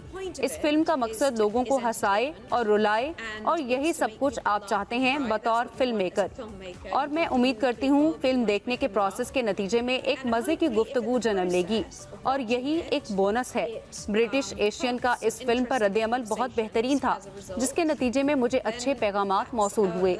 ये फिल्म देखने के बाद हमारे खानदान में ऐसी गुफ्तगू हुई जो कि इससे पहले कभी नहीं हुई थी। बहुत सारे लोगों के मैसेजेस बहुत सिखाने वाले थे, जिसमें उन्होंने कहा कि आपका बहुत शुक्रिया। इस मौजू पर फिल्म बनाने के लिए मुझे नहीं मालूम कि पाकिस्तान में पाकिस्तानियों का कैसा रद्द-ए-अमल होगा। मैं ये ब्रिटिश पाकिस्तानियों की बात कर रही हूँ जिनका ये रद्द-ए-अमल आया है और इस फिल्म में जो मरकजी किरदार है वो ब्रिटिश पाकिस्तानी है। इस फिल्म का पाकिस्तान में रद्द-ए-अमल का सोचकर मैं बहुत पुरउम्मीद हूँ। मैं बहुत ज़्यादा पुरउम्मीद हूँ कि पाकिस्तान में भी इस फिल्म को सराहा जाएगा, क्योंकि इस फिल्म को बनाने में पाकिस्तानियों के लिए हमारा प्यार भी शामिल है और इस फिल्म को बनाने का मकसद भी एक तरह से पाकिस्तान की रोनुमाई है। डेफिनेटली आपने फिल्म लिखी है and you yourself are very gorgeous. आप स्क्रीन पर नजर क्यों नहीं आई हमें? I'd have to be the nanny John by और अब मैं नानी जान हूँ। मैं कैमरे के सामने अच्छी नहीं लगती, मैं कैमरे के सामने बहुत बुरी लगती हूँ। मैं बहुत अच्छी अदाकारा भी नहीं हूँ। मैं स्कूल में बहुत अच्छी एक्ट्रेस नहीं थी। अगर मैं इस फिल्म में होती तो मैं इसको तबाह कर देती। हम अदाकारी एक्सपर्ट्स के लिए छोड़ देते हैं। Would also like to know about your boys Qasim and Sulaiman Khan. Have they watched the film? What was their reaction? Their first impression about the film? उनका क्या reaction था? इन्हें बहुत अच्छी लगी है। मैं बहुत खुश हूँ कि इन्होंने इस फिल्म को देखकर बहुत एंजॉय किया है और अपने आप को रिलेट भी किया है और इसे देखने के बाद इन्हें बहुत फख्र महसूस हुआ है, जो कि बहुत अच्छा है। बहुत अच्छा है। डेफिनेटली इस फिल्म को लोग क्यों देखें? कोई ऐसा मैसेज जो आप देना चाहें in the end? Mainly I just really hope मैं बहुत ज़्यादा उम्मीद कर रही हूँ कि इसको देखने के बाद आपको अच्छा लगेगा। इसे इसी तरीके से देखें जिस तरीके से ये फिल्म बनाई गई है, क्योंकि पाकिस्तान से आने के बाद जो चीज़ मैं वहाँ से लेकर आई हूँ वो नीयत है, लोगों की नीयत को देखना। मेरी इस फिल्म को बनाने की नीयत पूरी दुनिया में पाकिस्तान की रोनुमाई है, जो कि अमूमन देखने में नहीं आया, और मैं उम्मीद करती हूँ कि ये कामयाबियाँ समेटेगी और पाकिस्तानी इसे पसंद करेंगे। All the best Jumaima Goldsmith for this effort। और जैसा कि आपने कहा कि आपकी कोशिश ये कि आप पाकिस्तान के कल्चर को दुनिया को दिखाना चाहती हैं, पाकिस्तान का पॉजिटिव फेस दुनिया को दिखाना चाहती हैं। I think you can be one of the greatest ambassadors इस चीज़ को लेकर, जो कि खुद इस कल्चर के अंदर रही हैं और फिर आपका अपना जो ज़िंदगी का आगाज़ है वो वेस्टर्न कल्चर के अंदर हुआ। आई थिंक इससे अच्छी कोई पिक्चर और पोर्ट्रे कर नहीं सकता है। We looking forward. What's love got to do with it is the name of the film, जो कि आप देख सकते हैं पाकिस्तानी सिनेमाज में। फिल्म 3 मार्च को रिलीज़ हो चुकी है and I am gonna watch that. मुझे लगता है बहुत अच्छी फिल्म होने वाली है। देखते हैं। चलें जी, ब्रेक लेते हैं, ब्रेक के बाद वापस आते हैं।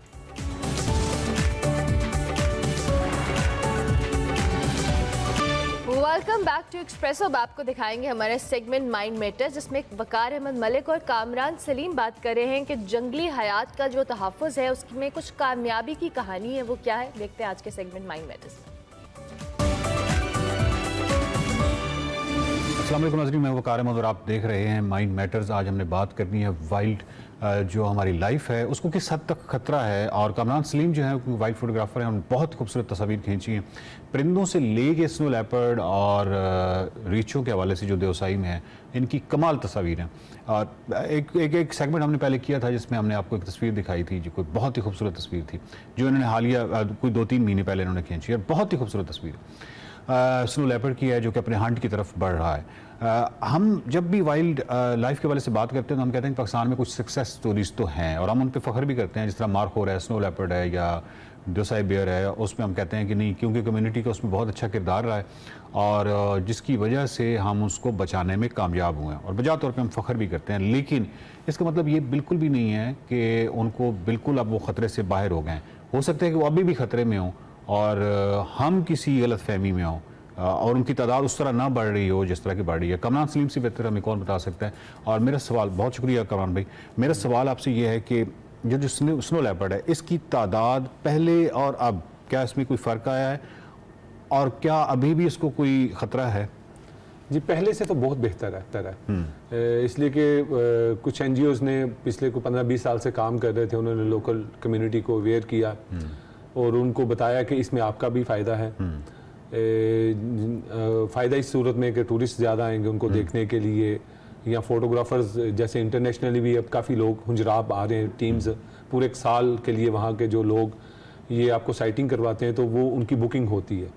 मेन जो इसके ज़्यादा जिसमें चांसेस होते हैं जैसे विंटर में, तो उनके पास वो पूरा पैक होता है कि कोई ना कोई उनके पास ग्रुप आ रहा है, ठीक है, वो काम कर रहे हैं। तो उस पॉइंट ऑफ व्यू से यहाँ पे उनको फ़ायदा लोकल कम्युनिटी को जब बताया गया, फिर उसके जो ट्रैफिक हंटिंग वो करवा रहे हैं उसके वो तकरीबन 70-80% लोकल कम्युनिटी को पैसे मिलते हैं, 20% वो गवर्नमेंट ऑफ पाकिस्तान को मिलेंगे।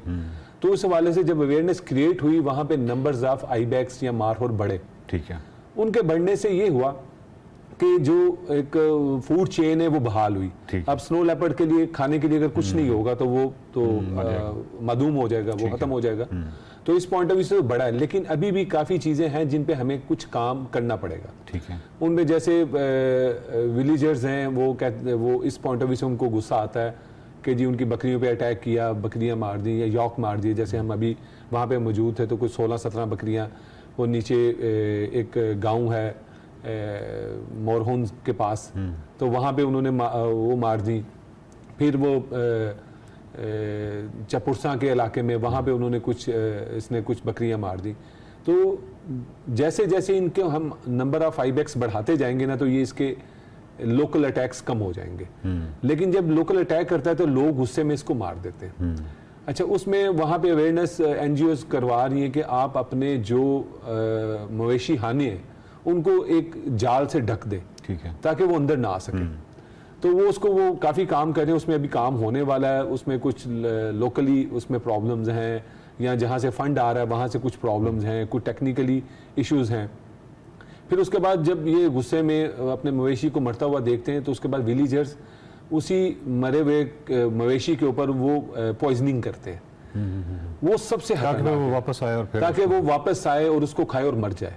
लेकिन ये उनको भी पता है थोड़ा बहुत, लेकिन वो उस तरह वो अवेयरनेस नहीं है कि वो जब वो वापस लेपर्ड आता है या लेपर्ड वो जहर आलूद वो खा के गोश्त मर जाता है, उसके बाद उसी जो मवेशी है मरा हुआ उसको खाने के लिए लोमड़ी भी आएगी, भेड़िया भी आएगा। अच्छा, उसके बाद वहाँ पे वो लेमर गायर आएगा, आपके वो जो वल्चर हैं वो आएंगे। तो ये पूरी जो एक चेन में सारे चीजें हैं ये सारी वहाँ पे मरती हैं। फिर इवन वो अगर वो स्नो लेपर्ड भी मर जाएगा तो उसको खाने के लिए कोई ना कोई तो आएगा ना। तो ये सबसे ज्यादा खतरनाक सूरत हाल है पॉइजनिंग की। तो उस हवाले से वहाँ पे कुछ लोग लोकल कम्युनिटी में काम भी कर रहे हैं कि पॉइजनिंग ना करें लोग। तो ये इस हवाले से हमें वो जो वहाँ पे वो एक लोकल इंतज़ामिया है यानी गिलगित बल्तिस्तान की सतह पे उसको भी काम करने की ज़रूरत है। सिर्फ कुछ NGOs हैं जो वो कुछ काम कर रही हैं। तो ये जो अब आईबैक्स की जो तादाद बढ़ी है और मार्खोर की तादाद बढ़ी है, तो आप ये समझते हैं कि जो स्नो लेपर्ड के पहले वाले हमले थे जो कि वो मवेशियों पे करता था गांव में आके, उसकी जो फ्रीक्वेंसी है उसमें बहरहाल एक बहुत जिसको कहते हैं कि नोटिसेबल कमी है? जी बिल्कुल कमी है उसमें। अच्छा, ये वो जानते हैं जो लोकल हैं? जी, सबसे पहले तो वो कमी अब आप कोई थोड़ा सा आप इसको मैं बताता हूँ कि जब आईबेक्स ही नहीं था तो स्नो लेपर्ड भी नहीं था, तो वो हमले उस तरह नहीं थे हो रहे।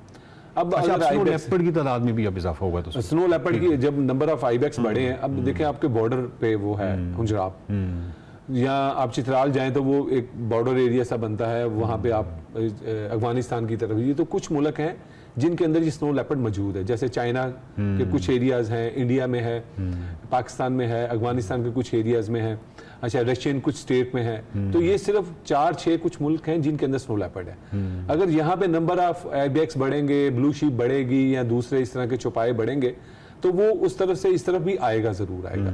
जैसे जो मेरी इंफॉर्मेशन के मुताबिक सबसे ज़्यादा जहाँ पे वो साइटिंग हो रही है स्नो लेपर्ड की, और लोग वो बगैर डर के स्नो लेपर्ड भी आपकी आ जाता है उन एरियाज में और वो फ्रीली वो मूव कर रहा है, उसमें तिब्बत और इंडिया की एक स्पीति वैली वो ज़्यादा फेमस है। उसमें उन जगहों पे इजीली साइटिंग हो रही है बजाय हमारे, यानी यहाँ पे हमारे जो स्नो लेपर्ड है उसको अभी भी कुछ खतरात हैं, जैसे कुछ शिकारी हैं उसकी खाल बेचने के लिए उसको मारेंगे, या कुछ विलेजर्स हैं अपने मवेशियों को मारने के बदले में उसको मारेंगे, पॉइजनिंग करेंगे। तो ये कुछ चीज़ें हैं जिन पे वो, लेकिन मुझे लगता है कि उम्मीद है कि अगर ये NGOs के साथ कुछ हुकूमती मशीनरी भी अगर फ़ाल हो जाए तो वो हमें इसके बेहतर रिजल्ट आ सकते हैं। बहुत शुक्रिया कामरान भाई। नाज़रीन, बात ये है कि जब हम सूंस केसर में गए, उछाली लेक पे गए, झील पे गए, हमें मालूम था कि, और हमें बताया गया कि यहाँ पे शिकार पे पाबंदी है, और कोई भी बंदा जो है वो अगर उस झील पे जाए या किसी भी जगह पे जाए जहाँ पे परिंदे जो हैं वो खौफजदा हों, और जैसे ही आप जाएं तो परिंदे खौफ की वजह से आपके साथ एक ख़ास डिस्टेंस रखते हों और उड़ जाते हों, तो इसका मतलब ये है कि फिर शिकार पे पाबंदी अपनी जगह पे है, लेकिन उसकी वायलेशन हो रही है, क्योंकि जानवर जब डरता है तो ये सबसे बड़ा स्केल है ये जानने का कि उस इलाके में उसको कितना ख़तरा है। तो जो कामरान भाई ने बात की है ये बहुत ही एग्जैक्ट बात है कि अगर स्नो लेपर्ड आपसे डरता है या कोई भी किसी भी जगह पे, इवन सूंस केसर में अगर परिंदे आपसे डरते हैं, तो इसका मतलब बिल्कुल ये है कि वो इंसान वहाँ पे कहीं ना कहीं कुछ शिकार भी कर रहा है और वो उससे डर रहे हैं और वो उससे दूर जा रहे हैं। और इसी स्केल को अगर हम देखें और इसी स्केल को अगर हुकूमती जिस तरह मुख्तलिफ इदारे हैं या NGOs हैं इसी स्केल को अपनाएं, तो उसके बाद हमारा टारगेट ये हो, हमारा जो एक्चुअली जो टारगेट है वो ये हो कि किसी भी जगह पे वो परिंदे या जानवर वो किसी सूरत में भी हमसे डरने नहीं चाहिए, इंसान से डरने नहीं चाहिए। इस सतह पे जाके हम शिकार पे पाबंदी लगाएं तो हमारी ये जो जितनी भी चेन है या इकोसिस्टम है ये बेहतर हो सकता है। अदरवाइज़ तो जो उजाड़ा हमने फेर दिया है उसकी कोई मिसाल नहीं मिलती। आप इससे अंदाज़ा लगाएं कि अभी उछाली लेक और ये जितना भी सूंस के असर पे जब हम सफ़र शर्त का प्रोग्राम करके आए तो उसके बाद हमें कितनी बार दोस्तों ने फ़ोन किया कि शिकार हो रहा है और बिल्कुल बड़े एतमाद के साथ शिकार हो रहा है और इसको किस तरीके से हाईलाइट करें।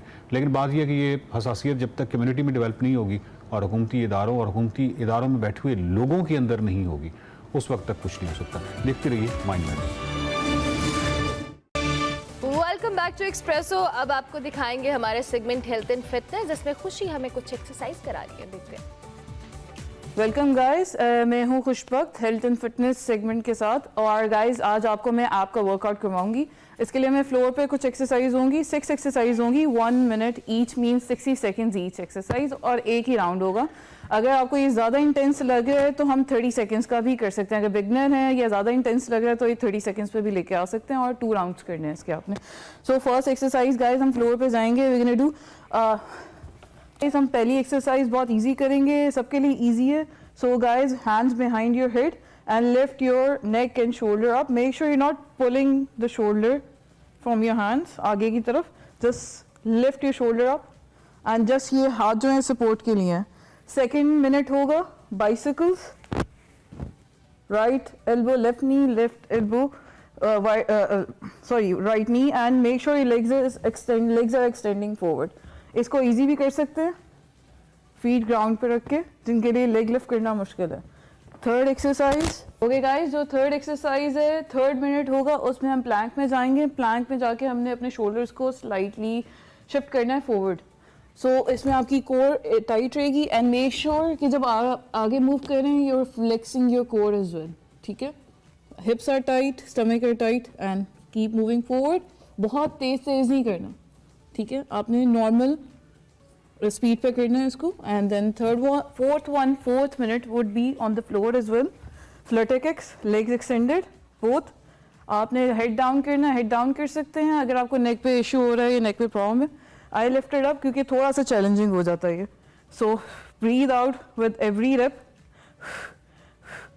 You can even point your toes, breathe out, flex, contract your stomach. And the last one is Russian twist, guys.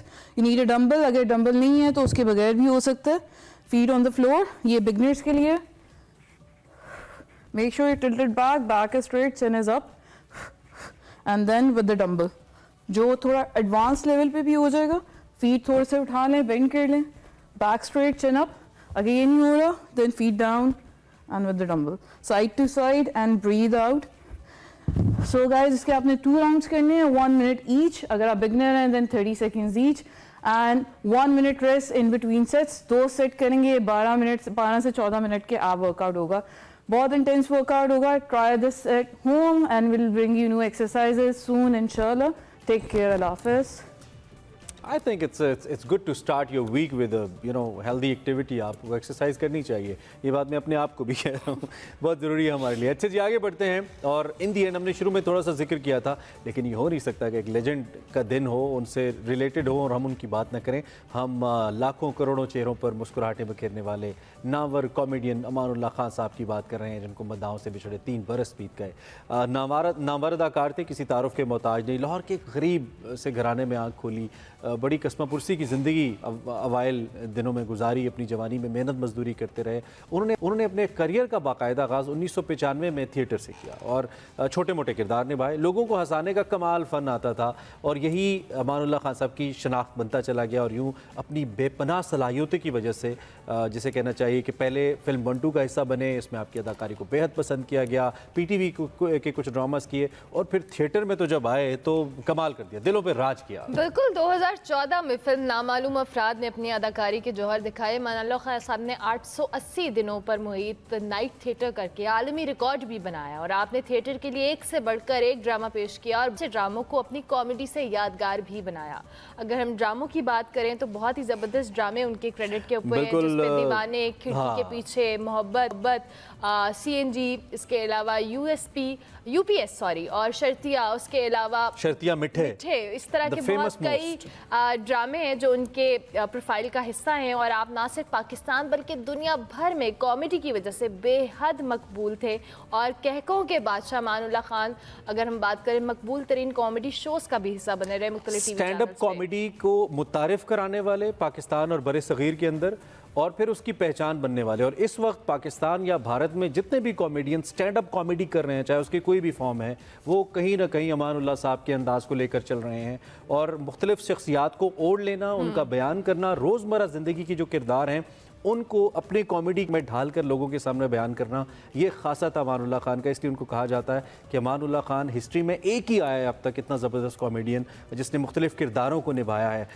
2018 में आपको तमगा उसने कारकर्दगी से नवाजा गया और उनकी जो कारकर्दगी रही है इस मामले में, वो तो हम क्या बात करें, छोटा मूर बड़ी बात है, लेकिन क्या कमाल फ़नकार रहे और जब तक इस दुनिया में रहे हंसाते रहे।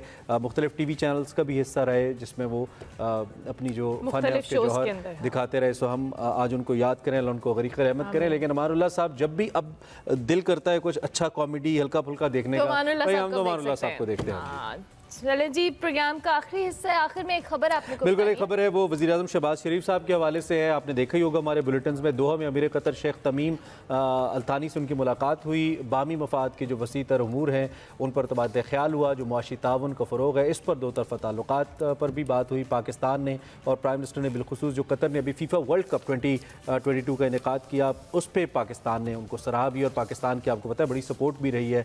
हमारी फ़ौज सिक्योरिटी करती रही है ज़बरदस्त टूर्नामेंट की। सो इस मौके पर वज़ीर-ए-आज़म शहबाज शरीफ साहब ने अमीर कतर को दावत भी दी है जी दौरा पाकिस्तान की, जो उन्होंने कबूल कर लिया है। तो ये एक अपडेट है जो हमने आप तक पहुंचाई है। और इसके साथ ही का वक्त खत्म हुआ। कल फिर मिलेंगे। फीडबैक सोशल मीडिया हैंडल्स पर लाजमी दीजिएगा। कल तक के लिए हमारी तरफ से अल्लाह हाफ़िज़।